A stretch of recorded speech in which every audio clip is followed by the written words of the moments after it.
Hey everybody, Zach Wolf here with another great Top 5 Tuesday. This week on Top 5 Tuesday, it's the top 5 mistakes to avoid in calculating lost profits damages.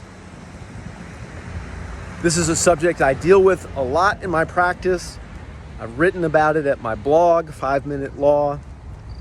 I've learned some of these mistakes to avoid, and I'm sharing them with you, so hopefully you will not make these mistakes. Mistake number 5 is not calculating net profits. So you really don't want to base your lost profits calculation on gross revenue, because that's not profits, and that'll get thrown out. Related to that, be careful that when calculating net profits, you need to do something to account for overhead. People sometimes forget about that. There are different ways to account for overhead. An expert can help you with that, but just don't neglect to take it into account. Mistake number 4 is courtesy of the Texas Supreme Court in a case called Southwestern Energy.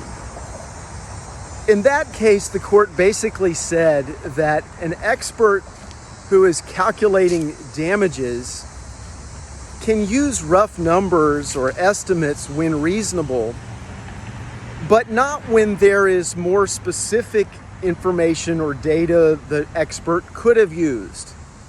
So if there's more precise data available to construct your lost profits damages calculation, you need to use that data.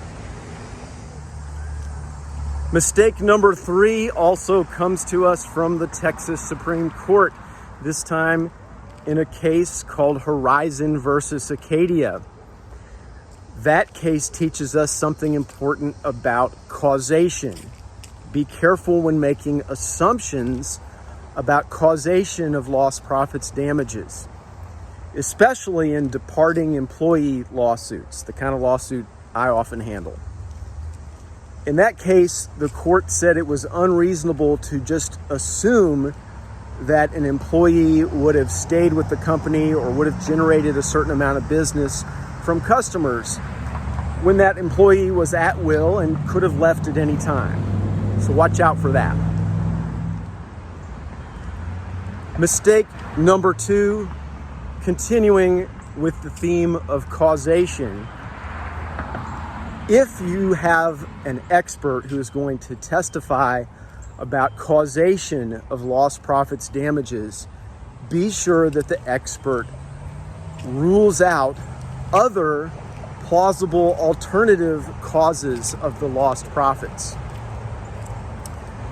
There's Texas Supreme Court precedent and Texas Court of Appeals precedent that says the expert, if testifying about causation, needs to do that, or else the opinion is going to be considered unreliable.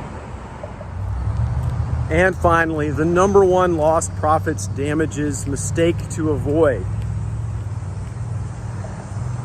Be careful about not defining an expert witness's assignment precisely. This is kind of an overarching point. When you have an expert witness who's going to do a lost profits damages calculation, you need to define up front the parameters of the assignment. And I think where people usually go wrong is not being precise about what exactly the expert's assignment is. So don't make that mistake. Okay, those are my top 5 mistakes in lost profits damages. Let me know what you think. Please like, share, subscribe, comment, and hey, thanks for watching.